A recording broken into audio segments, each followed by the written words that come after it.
یعنی اس طرح سے رہے جیسے حضرت علی علیہ السلام کا واقعہ بیان کر کے ایک بات بتائی، فرما رہے ہیں کہ اس طرح سے اگر تم نے اپنے کو رکھا 23 سالی کے راہ اور خود اپنے کو کسی لائق نہ سمجھا، اپنی برائیاں خود نہ بیان کی،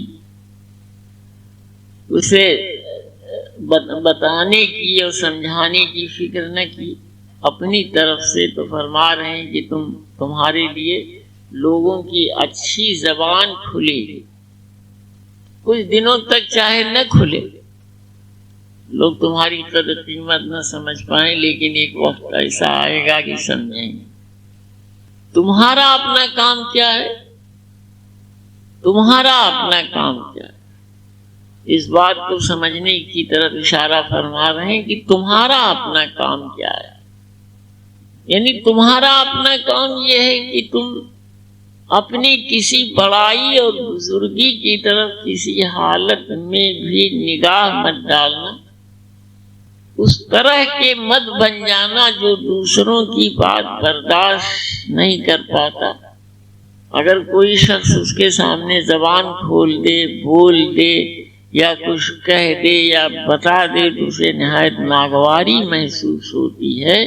اس طرح کی حالت سے کبھی مت جوڑنا، اپنے اس مرکز کی طرف دھیان رکھنا جہاں سے علم اترتا ہے تمام کائنات میں، تمام مخلوق پر۔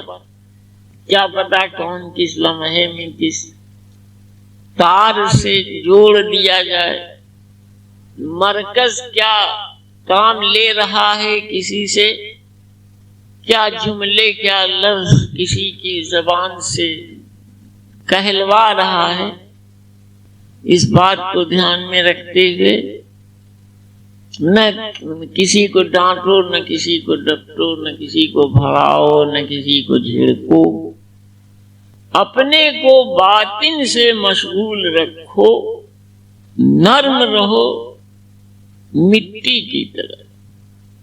یہ دھیان رکھو کہ تم سے تمہاری یہ صفت نہ کھو جائے۔ اگر مٹی بن کے رہے، مٹی کی طرح رہے، تو یقین کر لو کہ تمہارے اندر سے رنگ رنگ کی چیزیں پیدا ہوں گی، خوشبو رکھنے والی چیزیں پیدا ہوں گی، خوشبو دینے والی، خوشبو رکھنے والی چیزیں پیدا ہوں گی۔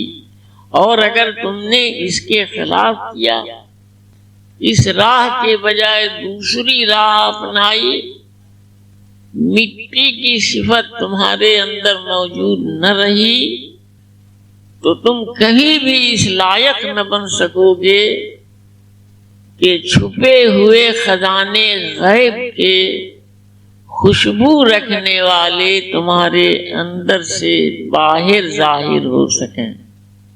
کبھی بھی اس لائق نہ بن سکو، کبھی بھی اس لائق نہ بن سکو۔ کے بعد والا پڑھی۔ شیخ سعدی فرماتے ہیں کہ لوگ ایک ظالم کا قصہ بتاتے ہیں کہ وہ ایک ملک پر حکومت کرتا تھا۔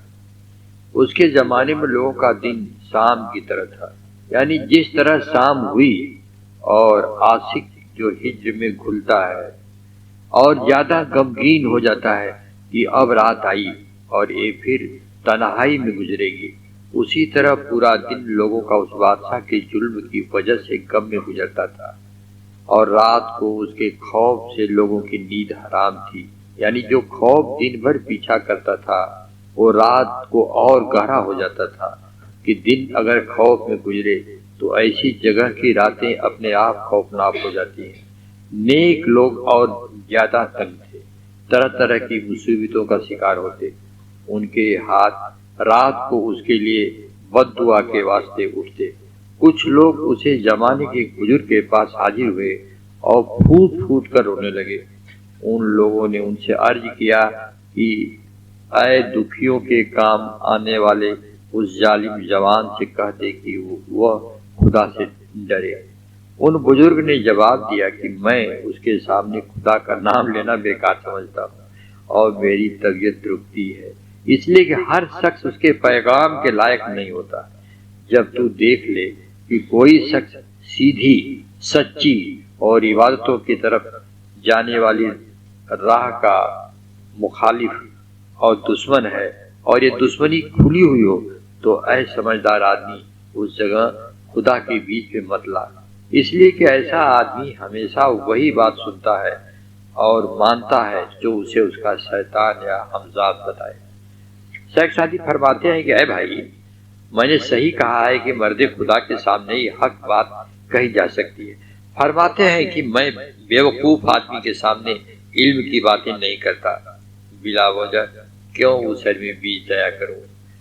ایسے لوگوں سے کچھ کہا جائے تو الٹا اور دشمنی باندھ دیتے ہیں کہ دیکھو کیسا قابل بنتے ہیں، ان کی قابلیت نکالو۔ جب اس کے دل تک وہ بات نہ پہنچی تو اثر نہ کرے گی، اور جب اثر نہ کرے گی تو الٹا مجھے ہی اس سے رنج پہنچے گا۔ جنہیں حق اور سچائی کی راہ پر چلنے کی عادت ہے ان کا دل مضبوط ہوتا ہے، یعنی وہ کسی ذہنی تناؤ یا ذہنی گرفت کے شکار نہیں ہوتی۔ میری باتیں کیوں نہیں اثر کریں گی؟ دیکھو غور تو کرو کہ انگوٹھی کا نگ موم پر اثر کرتا ہے، پتھر پر نہیں۔ ظالم ضرور مجھ سے دلی طور پر رنجیدہ ہوگا، اس لیے کہ وہ چور ہے اور میں نگاہ بانی کرنے والا ہوں۔ اپنے زمانے کے نیک بادشاہ کے مخاطب ہو کر فرما رہے ہیں کہ جس بادشاہ کا قصہ بیان کر رہا ہوں تم مجھ سے الگ ہو، تمہارے ذریعے سے انصاف اور عطا دنیا میں قائم ہے، خدا تمہاری حفاظت اور نگہبانی کرے۔ پھر بھی ایک بات یاد رکھنے کی ہے کہ کبھی احسان مت جتانا کہ تم نے نیکیاں کی، یہ اس کا ہی فضل ہے کہ تم کو اس لائق اس نے بنایا اور دوسروں کے ساتھ بھلائی کر سکو۔ شکر کرنے کی بات ہے کہ اوروں کی طرح ایسا نہیں بنایا کہ دنیا میں تم سے بدبو پیدا ہو۔ دنیا کا ہر آدمی کوشش کے میدان میں ہے، لیکن اس کی خاص نعمت پا لینے کی بازی ہر شخص نہیں جیتتا۔ تم نے اپنی کوشش سے بہشت پا لینے کے لائق زندگی نہیں حاصل کی۔ خدا نے تمہارے اندر بہشت پا لینے والوں کی صفت رکھ دی۔ خدا کرے تمہارے دل روشن رہے، تم کو دل کا جماؤ حاصل ہو، تم ثابت قدم رہو، تمہارا مرتبہ بلند ہو، تمہارے جینے کا ڈھنگ آخر تک اچھا رہے، تمہارا چلن نہ بگڑے، بندگی قبول کی جائے اور تمہاری دعائیں سنی جائیں اور منظور کی جائیں۔ کئی مقصاد ہیں اس مضمون میں۔ سب سے پہلی ہدایت تو یہ دے رہے ہیں کہ کسی ظالم کے سامنے باطن کی راہ کا ذکر کرنا یا اس پیدا کرنے والے کا تذکرہ کرنا اور اسے بیچ میں لانا مناسب نہیں۔ اسے پہنچ جاؤ نصیحت کرنے، اسے پہنچ جاؤ سمجھانے، اسے پہنچ جاؤ بتانے کہ کہیں خدا موجود ہے اور وہ انصاف کرتا ہے اور ہر پرورش کرتا ہے اور منع کرتا ہے کہ ظلم کرو، ظلم سے کام مت لو، ظالم نہ بنو، تو اس پہ کوئی اثر نہ پیدا ہو۔ پہلا حصہ مضمون کا یہ۔ دوسرا حصہ اپنے بارے میں فرما رہے ہیں کہ میں کسی ضدی جاہل ہٹ دھرم سے کبھی بھی علم میں باطن کی بات کرنا مناسب کسی حالت میں نہیں سمجھتا۔ اوسر میں کیوں بیج پھینکوں جہاں کچھ اگنے کی امید نہ ہو، وہ جگہ اس لائق نہ ہو کہ وہاں سے کوئی چیز اگ سکے، کوئی رنگ اس کے اندر سے جاگ سکے، باطن کی کوئی صفت ظاہر ہو سکے، تو میں کیوں بلا وجہ اس کی طرف توجہ دوں؟ ایک فیصلہ کن بات، ظالم یعنی عام آدمی، پہلا حصہ عام آدمی کا ظلم کرنے والا، دوسرا حصہ آدمی کا جو اپنی بنیاد میں اوسر ہونے کی صفت رکھتا ہے۔ پہلا اپنی بنیاد میں ظلم کرنے کی صفت رکھتا ہے، دوسرا اپنی بنیاد میں اوسر ہونے کی صفت رکھتا ہے۔ دو گروہ الگ الگ زمین پر، دونوں کے بارے میں فرما رہے ہیں کہ ان سے کبھی بھی باطن کے راہ کی کوئی نہ بات کرنا اور نہ اس طرح کا کوئی حوالہ دے کر کوشش کرنا کہ یہ کچھ سمجھ جائیں یا سمجھ سکیں۔ دنیا ایک کوشش کا میدان ہے۔ ہر آدمی یہاں پیدا ہونے والا اپنی ساتھ جڑی ہوئی صفت کے مطابق اس کوشش میں موجود ملتا ہے کہ اس زمین پہ جی سکے، لیکن ہر آدمی فرما رہے ہیں کہ خاص کوشش سے، اپنی کوشش سے خاص نعمتیں نہیں پا سکتا، خاص نعمتیں نہیں پا سکتا۔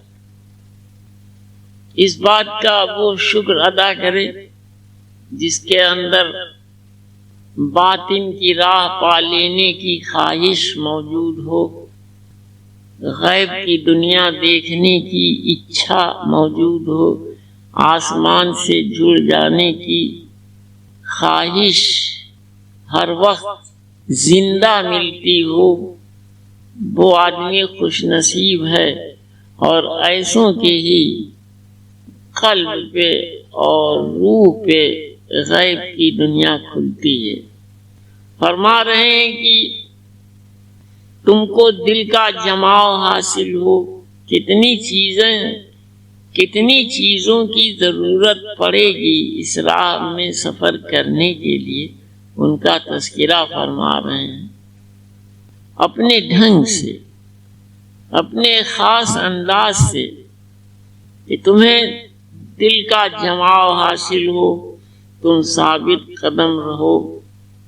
دو چیزیں، دل کا جماؤ حاصل ہو گیا تو ایک سوئی پیدا ہو گئی، ایکاگرتا پیدا ہو گئی، کنسنٹریشن حاصل ہو گیا، اور ثابت قدم رہ گئے۔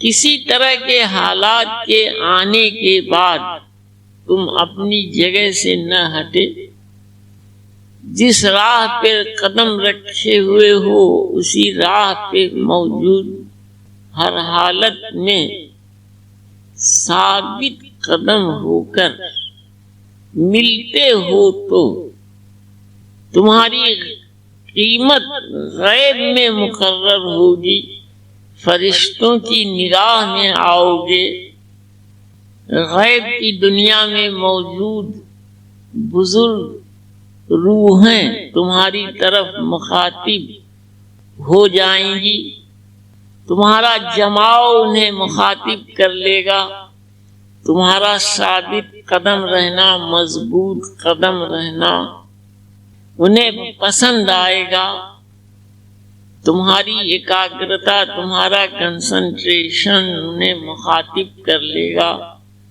ان کا خیال تمہاری طرف گھوم جائے گا، وہ اپنے خیال سے تمہیں جوڑ لیں گے، اور تم اگر ثابت قدم رہ گئے، مضبوط قدم رہ گئے، نہ پھرنے والے رہ گئے، تو تم ان کی نگاہوں میں بھا جاؤ گے، اور تمہارا دل روشن ہو جائے گا، تمہارا مرتبہ بلند ہو جائے گا، اور تمہاری زندگی آخر تک، جب تک اس زمین پہ قائم رہنے والی ہے، تب تک ہر طرح سے بہتر ہی رہے گی، ہر طرح سے بہتر ہی رہے گی۔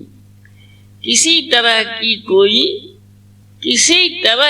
کوئی گھٹاؤ کی بات نہ پیدا ہوگی۔ جتنی نعمتیں تمہارے ساتھ جڑیں گی وہ اسی طرح موجود رہیں گی۔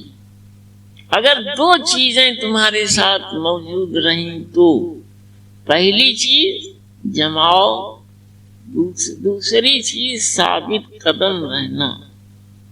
نعمتیں عطا ہوں گی تمہاری طرف سے کی گئی کسی طرح کی کوئی عبادت قبول کر لی جائے گی رد ہونے کے بجائے. جو دعا مانگو گے وہ ضرور ہر حالت میں قبول ہوگی. جو فریاد کرو گے وہ سنی جائے گی اور جو دعا مانگو گے وہ قبول ہوگی. دو باتیں اگر آ گئیں تمہارے اندر. حضرت مولا کائنات کے قول ہو رہے تھے کل. کہاں پہ تھے ہم لوگ؟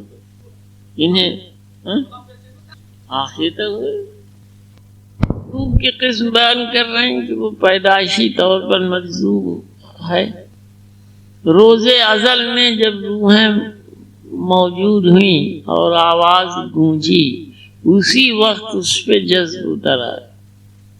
ایک کشش کے گھیرے میں آ گیا، ایک کھچاؤ کے گھیرے میں آ گیا اور زمین پہ وہ روح جب آئی تو اسی حالت میں یہاں موجود آخر تک، چاہے اپنی جس شکل میں ہو، صورت میں ہو.